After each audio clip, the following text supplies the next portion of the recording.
The world ways open before Savitri. At first a strangeness of new brilliant scenes peopled her mind and kept her body's gaze. But as she moved across the changing earth, a deeper consciousness welled up in her. A citizen of many scenes and climes, each soil and country it had made its home. It took all clans and peoples for her own, till the whole destiny of mankind was hers. These unfamiliar spaces on her way were known and neighbors to a sense within. Landscapes recurred like lost, forgotten fields.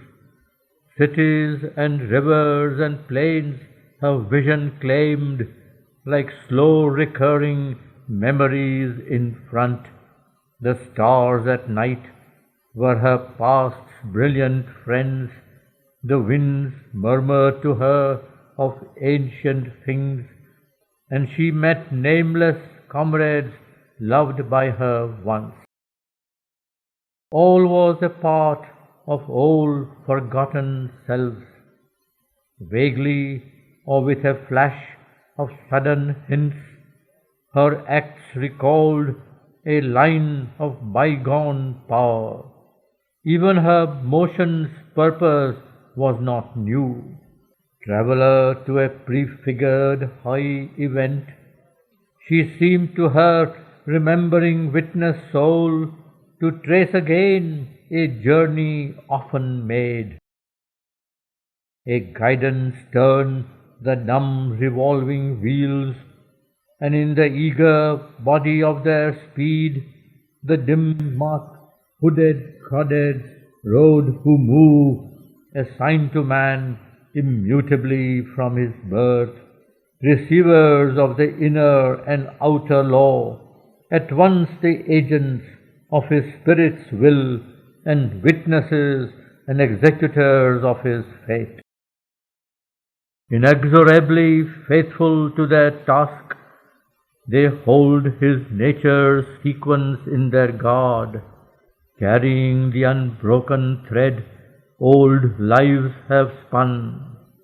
Attendants on his destiny's measured walk, leading to joys he has won and pains he has called, even in his casual steps they intervene. Nothing we think or do is void or vain. Each is an energy loosed and holds its course. The shadowy keepers of our deathless past have made our fate the child of our own acts, and from the furrows labored by our will, we reap the fruit of our forgotten deeds.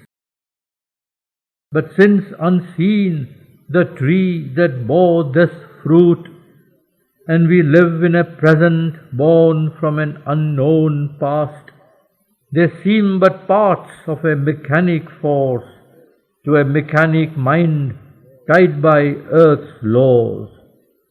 Yet are they instruments of a will supreme, watched by a still all-seeing eye above. A prescient architect of fate and chance, who builds our lives on a foreseen design, the meaning knows and consequence of each step, and watches the inferior stumbling powers. Upon her silent heights she was aware of a calm presence throned above her brows, who saw the goal and chose each fateful curve. It used the body for its pedestal. The eyes that wandered were its searchlight fires, the hands that held the reins its living tools. All was the working of an ancient plan, a way proposed by an unerring guide. Across wide noons and glowing afternoons, she met with nature and with human forms and listened to the voices of the world. Driven from within, she followed her long road, mute in the luminous cavern of her heart, like a bright cloud through the resplendent day.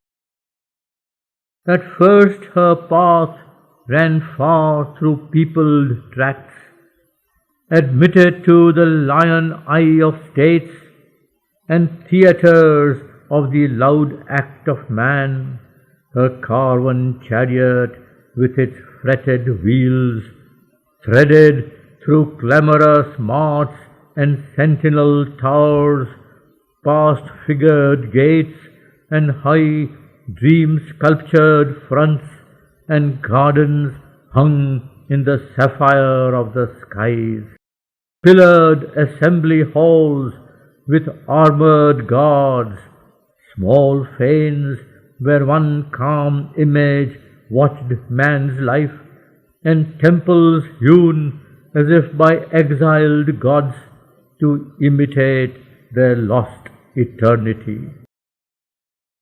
Often from gilded dusk to argent dawn, with jewel lamps flickered on frescoed walls, and the stone lattice stared at moonlit boughs, half conscious of the tardy listening night, dimly she glided between banks of sleep, at rest in the slumbering palaces of kings. Hamlet and village saw the fate wane past, homes of a life bent to the soil it ploughs, for sustenance of its short and passing days that transient keep their old repeated course, unchanging in the circle of a sky which alters not above our mortal toil. Away from this thinking creature's burdened hours, to free and griefless spaces now she turned, not yet perturbed by human joys and fears.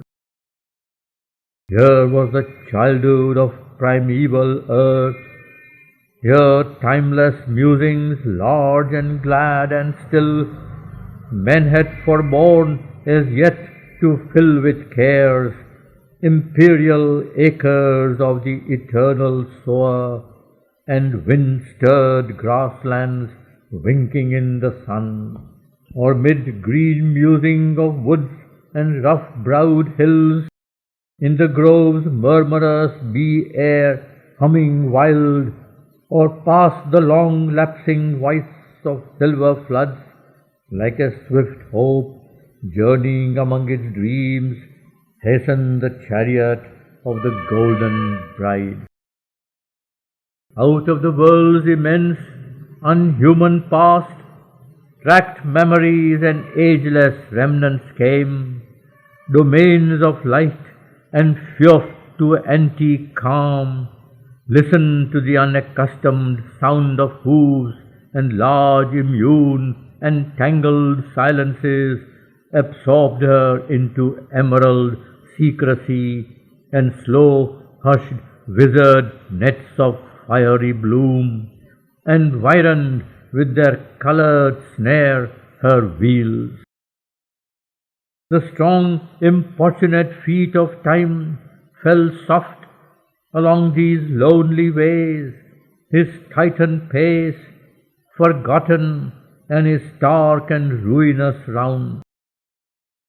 The inner ear that listens to solitude, leaning self-wrapped unboundedly, could hear the rhythm of the intenser, wordless thought that gathers in the silence behind life, and the low, sweet, inarticulate voice of earth in the great passion of a sun-kissed trance ascended with its yearning undertone.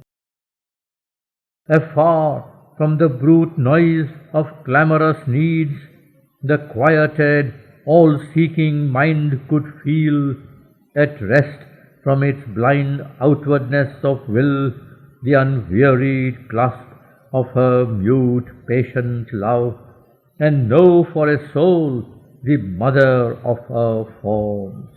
The spirit stumbling in the fields of sense, this creature bruised in the mortar of the days, could find in her broad spaces of release. Not yet was a world all occupied by care. The bosom of her mother kept for us still her austere regions and her musing depths, her impersonal reaches, lonely and inspired, and the mightinesses of her rapture haunts. Muse-lipped she nursed her symbol mysteries, and guarded for her pure-eyed sacraments the valley clefts between her breasts of joy, her mountain altars for the fires of dawn, and nuptial beaches where the ocean couched, and the huge chanting of her prophet woods. Fields had she of her solitary mirth, plains hushed and happy in the embrace of light, alone with the cry of birds and hue of flowers, and wildernesses of wonder lit by her moons, and grey, sear evenings kindling with the stars, and dim movement in the night's infinitude. August, exulting in her Maker's eye, she felt her nearness to him in earth's breast, conversed still with a light behind the veil, still commune with eternity beyond. A few and fit inhabitants she called to share the glad communion of her peace. The breaths, the summit, were their natural home.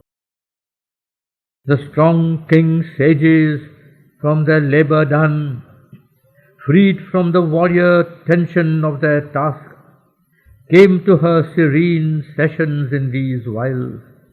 The strife was over, the respite lay in front. Happy they lived with birds and beasts and flowers and sunlight and the rustle of the leaves, and heard the wild winds wandering in the night, mused with the stars in their mute constant ranks, and lodged in the mornings as in azure tents, and with the glory of the noons were one. Some deeper plunged from life's external clasp, beckoned into a fiery privacy in the soul's unprofaned star-white recess. They sojourned with an ever-living bliss, a voice profound in the ecstasy and the hush. They heard, beheld an all-revealing light. All time-made difference they overcame. The world was fibered with their own heart-strings, close drawn to the heart that beats in every breast. They reached the one self in all through boundless love. Attuned to silence and to the world rhyme, they loosened the knot of the imprisoning mind. Achieved was the wide, untroubled witness gaze. Unsealed was nature's great spiritual eye. To the height of heights rose now their daily climb. Truth leaned to them from a supernal realm. Above them blazed eternity's mystic sun. Nameless the austere ascetics without home, abandoning speech and motion and desire, aloof from creatures, sat absorbed alone, immaculate in tranquil heights of self, on concentration's luminous, voiceless peaks, world-naked hermits with their matted hair, immobile as the passionless great hills around them, grouped like thoughts of some vast mood, awaiting the infinite's behest to end. The seers attune to the universal will, content in Him who smiles behind earth's forms, abode ungrieved by the insistent days. About them, like green trees girdling a hill, young grave disciples fashioned by their touch, trained to the simple act and conscious word, greatened within and grew to meet their heights. Far wandering seekers on the Eternal's path, brought to these quiet founts their spirits' thirst, and spent the treasure of a silent hour, bathed in the purity of the mild gaze that uninsistent ruled them from its peace, and by its influence found the ways of calm. The infants of the monarchy of the worlds, the heroic leaders of a coming time, king children nurtured in that spacious air, like lions gambolling in sky and sun, received half consciously their godlike stamp. Formed in the type of the high thoughts they sang, they learned the wide magnificence of mood that makes us comrades of the cosmic urge, no longer chained to their small separate selves, plastic and firm beneath the eternal hand, met nature with a bold and friendly clasp, and served in her the power that shapes her works.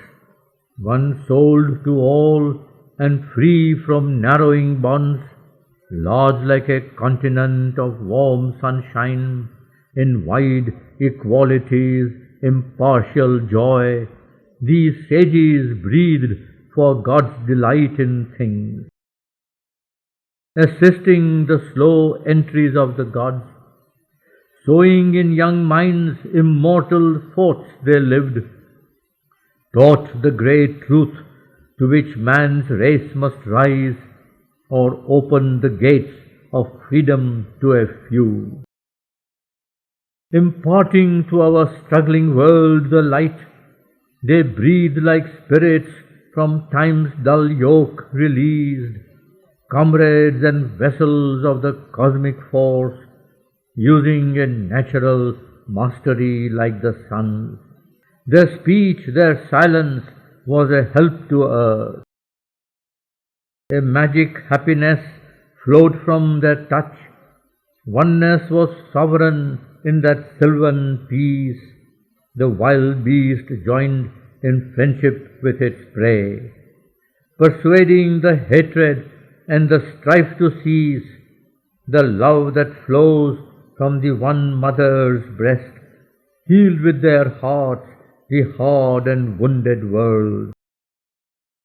Others escaped from the confines of thought to where mind motionless sleeps, waiting light's birth, and came back quivering with a nameless force, drunk with a wine of lightning in their cells. Intuitive knowledge leaping into speech, hearing the subtle voice that clothes the heavens, carrying the splendor that has lit the suns, they sang infinity's names and deathless powers in meters that reflect the moving worlds, sight sound waves breaking from the soul's great deep.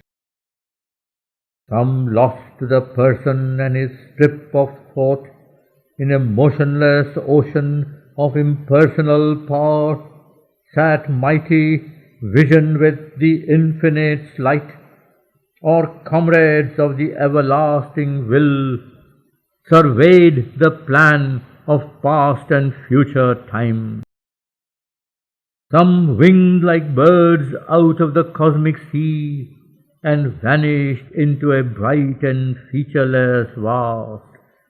Some silent watched the universal dance, or helped the world by world indifference.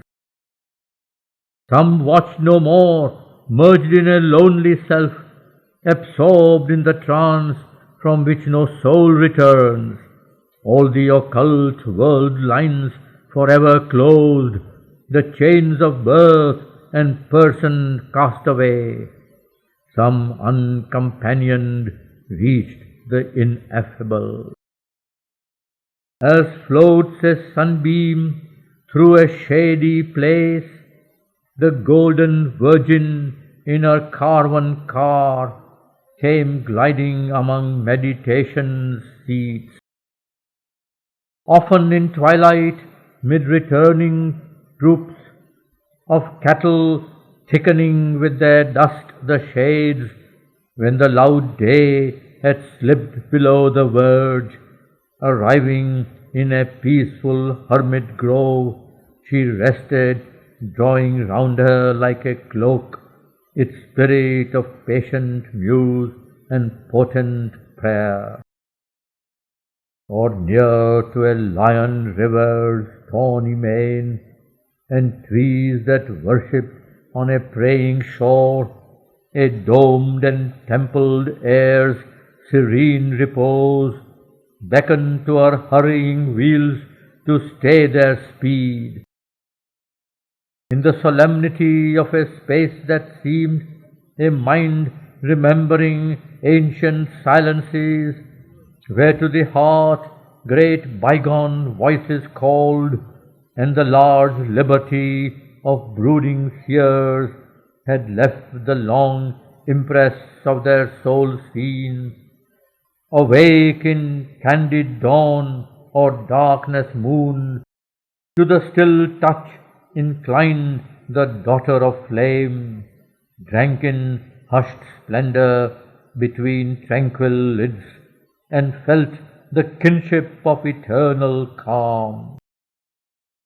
But morn broke in, reminding her of her quest, and from low rustic couch or mat she rose, and went impelled on her unfinished way, and followed the fateful orbit of her life, like a desire that questions silent gods, then passes star-like to some bright beyond. Thence to great solitary tracts she came, where man was a passer-by towards human scenes, or soul in nature's vastness strove to live, and called for help to ensouled invisible powers, overwhelmed by the immensity of his world and unaware of his own infinity. The earth multiplied to her a changing brow, and called her with a far and nameless voice. The mountains in their anchorite solitude, the forests with their multitudinous chant, disclosed to her the masked divinity's doors. On dreaming plains and indolent expanse, the deathbed of a pale enchanted eve, under the glamour of a sunken sky, impassive she lay, as at an age's end, or crossed an eager pack of huddled hills, lifting their heads to hunt a lair-like sky, or travelled in a strange and empty land, where desolate summits camped in a weird heaven, mute sentinels beneath a drifting moon, or wandered in some lone tremendous wood, ringing forever with the cricket's cry, or followed a long glistening serpent road through fields and pastures lapped in moveless light, or reached the wild beauty of a desert space where never plough was driven, nor herd had grazed, and slumbered upon stripped and thirsty sands amid the savage wild beast night's appeal. Still unaccomplished was the fateful quest. Still she found not the one predestined face for which she sought amid the sons of men. A grandiose silence wrapped the regal day. The months had fed the passion of the sun, and now his burning breath assailed the soil. The tiger heats prowled through the fainting earth. All was licked up as by a lolling tongue. The spring winds failed. The sky was set like bronze.